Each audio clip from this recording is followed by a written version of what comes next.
Trump afirma que el ejército estadounidense ha iniciado el bloqueo naval de todos los puertos iraníes, mientras Washington busca intensificar la presión sobre Teherán para que reabra el estrecho de Hormuz. Keiko Fujimori y Rafael López Aliaga avanzan hacia una segunda vuelta muy ajustada en las elecciones de Perú. El presidente de Estados Unidos, Donald Trump, afirma que el ejército de su país ha iniciado el bloqueo de todos los puertos iraníes en un intento por aumentar la presión sobre Irán para que reabra el crucial estrecho de Hormuz. En declaraciones realizadas el lunes en la Casa Blanca, Trump acusó a Teherán de tener como rehén a la economía mundial mientras los precios del gas siguen disparándose y el crudo Brent se acerca de nuevo a la marca de los $100 por barril. Sin embargo, el presidente de Estados Unidos insistió en que Irán desea, con todas sus fuerzas, llegar a un acuerdo, alegando que se han puesto en contacto con Washington para reanudar las negociaciones. We can't let a country blackmail or extort the world, because that's what they're doing. They're really blackmailing the world. We're not going to let that happen. We've been called this morning by the right people, the appropriate people, and they want to work a deal. They would like to work a deal. Irán ha subrayado que las exigencias ilegales de Estados Unidos están impidiendo que se alcance un acuerdo. We're attend in the negotiation with all experiences and all expertise and all experiences of the United States and the negotiation. We believe that if they avoid the unlawful demands and recognize our legitimate rights and interest, I think that the negotiation be success. Las plataformas de seguimiento de buques indican que el bloqueo estadounidense ha provocado que al menos 2 petroleros que se acercaban al estrecho de Hormuz dieran media vuelta el martes. En las últimas 6 semanas solo se ha permitido el paso a buques iraníes y a algunos barcos considerados aliados, a cambio de una tarifa considerable. La administración Trump afirma que el bloqueo tiene por objeto asfixiar económicamente a Irán hasta que se rinda. Teherán ha amenazado con atacar a todos los puertos del Golfo Pérsico y del Golfo de Omán en represalia por la escalada de Estados Unidos. Keiko Fujimori vuelve a situarse a las puertas de la presidencia de Perú. Con el 55% del escrutinio, la candidata de Fuerza Popular obtiene un 17% de los votos y avanza a una segunda vuelta que disputaría, por ahora, con Rafael López Aliaga, representante de la derecha ultraconservadora. Fujimori, marcada por el legado de su padre y por el rechazo que genera en parte del electorado, ha sostenido su candidatura gracias a un núcleo duro de votantes y a una estrategia centrada en el orden y la seguridad. Frente a ella, López Aliaga ha crecido en las últimas horas con un discurso similar en una contienda que apunta a un giro a la derecha en el país. En un país golpeado por la inestabilidad política, el resultado final mantiene la incertidumbre. La clave estará, una vez más, en la capacidad del antifujimorismo para frenar a Fujimori en la segunda vuelta. El proceso electoral, sin embargo, ha estado marcado por la polémica. Fallos logísticos obligaron a ampliar la votación hasta el lunes para miles de ciudadanos, mientras la policía detuvo a un exalto cargo electoral por su presunta responsabilidad en los retrasos.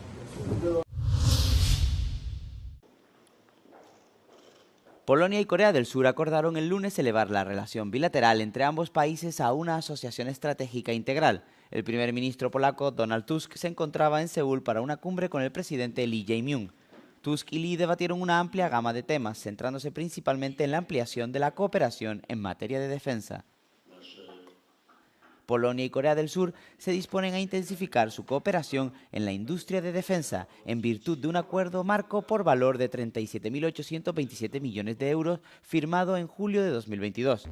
Lee afirmó que esta asociación va más allá de la venta de armas para incluir la producción conjunta, las transferencias de tecnología y la formación.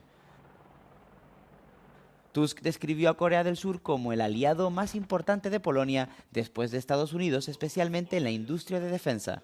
Los dos líderes también acordaron ampliar su cooperación en una amplia gama de ámbitos, entre los que se incluyen las cadenas de suministro energético, las infraestructuras, la ciencia y la tecnología, las industrias de alta tecnología y el espacio.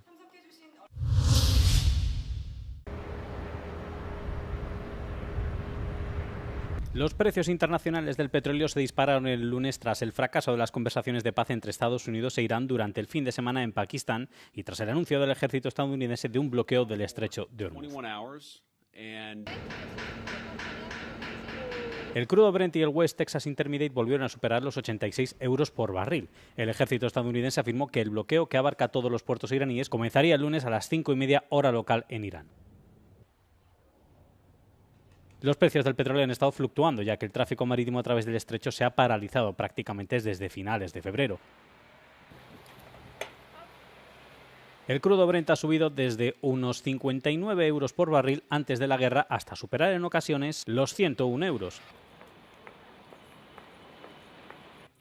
Mientras tanto, el florín húngaro se disparó frente al euro y el índice bursátil de Budapest subió un 3% el lunes tras la victoria de Peter Magyar frente a Viktor Orbán en las elecciones húngaras. El tesoro cinematográfico olvidado en un baúl durante más de un siglo ya es de dominio público. El profesor jubilado Bill McFarland no tenía ni idea del secreto que escondían los rollos en blanco y negro que acumulaban polvo en su ático familiar. My great-grandfather left a trunk of, this trunk over here, of 10 reels of black and white, silent, nitrate films, and nobody that I know in the family ever knew what was on them. Tras abrir el cofre y descubrir una decena de rollos de película, McFarland se puso en contacto con los archiveros de la Biblioteca del Congreso en Culpeper, Virginia. Esto marcó el inicio de un largo proceso de restauración e identificación de los rollos que presentaban graves daños en algunas partes. Finalmente se llegó a una conclusión. Uno de ellos contenía una película perdida de Georges Méliès, considerado uno de los primeros directores de cine de la historia. So he starts looking. And George recognized George. He's like, oh, that's George. And then he saw the star on the pedestal. And so he took a photograph and we sent it off to an expert. And within the day got back to us saying that, congratulations, you found a lost Méliès film. Titulada Gugus y el autómata, esta película reaparecida de apenas 45 segundos de duración se rodó en 1897, tan solo 2 años después de la primera proyección cinematográfica de los hermanos Lumière. Georges Méliès nació en 1861 en el seno de una familia acomodada. Al tener poco interés en el negocio de calzado de su padre, abandonó la empresa familiar para dedicarse a la magia. One day, the legend goes, one day he was shooting a parade and his camera jammed. So he had to stop and get the film freed, and then he continued shooting. And when he got his film back and he watched it, the parade was moving along, and it was like soldiers or something parading along. And all of a sudden, right in the middle of the shot, it switched to a hearse going by. And he realized that by stopping the camera and starting again, he could create this effect, this sort of time effect. Fascinado por el cinematógrafo, Méliès llegó a rodar más de 520 películas, entre ellas la famosa Viaje a la Luna, considerada como una de las primeras películas de ciencia ficción. Es ampliamente reconocido como un pionero de los efectos especiales en el cine. No, the EU hasn't set up a UK harmonisation office in Brussels to help undo Brexit. A series of false claims online alleges that the European Council has established a UK Office of Strategic Alignment in Brussels to pull London back into the EU. This post says that the office has been set up in the main EU building and implies that Brexit will soon be over, while this one says that it shows the EU wants to move on graciously and urges Brits not to waste the opportunity. However, unfortunately for any Remainers or Rejoiners, this isn't the case. A spokesperson for the European Council described it as a typical misinformation case, as no such office has been set up. They said that the Working Party on the United Kingdom, the Council's body responsible for managing post-Brexit relations with the UK, had also said that the claims were inaccurate. That said, it is true that the UK is trying to deepen its ties with the EU, almost 10 years after a referendum that eventually led to its departure, and after successive Conservative governments dragged it further away from the bloc. We also reached out to the UK's mission to the EU, which pointed us to a speech that Prime Minister Keir Starmer gave on the 1st of April when he outlined the government's desire to move closer to the continent. Our long-term national interest requires closer partnership with our allies in Europe and with the European Union. Brexit did deep damage to our economy. Specifically, the UK wants closer economic and security cooperation with the EU, as part of the Labour government's European reset, which has already seen it agree to rejoin the Erasmus scheme. With the UK-EU summit scheduled for later this year, it remains to be seen exactly how the two sides will align further, but there's no doubt that the pro-European noises coming from the current UK government are getting ever louder.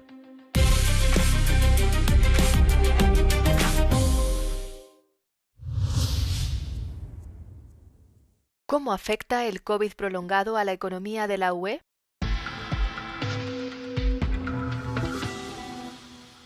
El COVID prolongado sigue afectando a millones de personas en todo el mundo, aunque se prevé que menos del 1% de la población de los países de la UE y la OCDE lo padezca en los próximos 10 años. Alrededor de 75 millones de personas lo padecieron en 2021. El COVID prolongado puede dañar casi todos los sistemas orgánicos, provocando síntomas como confusión mental, fatiga y dolor generalizado. Según un nuevo informe de la OCDE, los costes sanitarios directos para hacer frente a la enfermedad seguirán siendo elevados al menos hasta 2035, rondando los 9.500 millones de euros al año. Además, los estudios muestran que el COVID prolongado provoca interrupciones en el empleo en aproximadamente 1 de cada 5 trabajadores afectados. Esto significa que el COVID prolongado podría reducir el PIB hasta el 0,2% cada año en los países de la OCDE y la UE, lo que representa una carga económica de hasta 115.300 millones de euros en total. Si se compara el impacto socioeconómico del COVID prolongado con otras enfermedades crónicas importantes, supondría un coste de unos 60.000 millones de euros para Europa, unos 2.700 millones de euros para Francia y unos 4.800 millones de euros para Italia al año.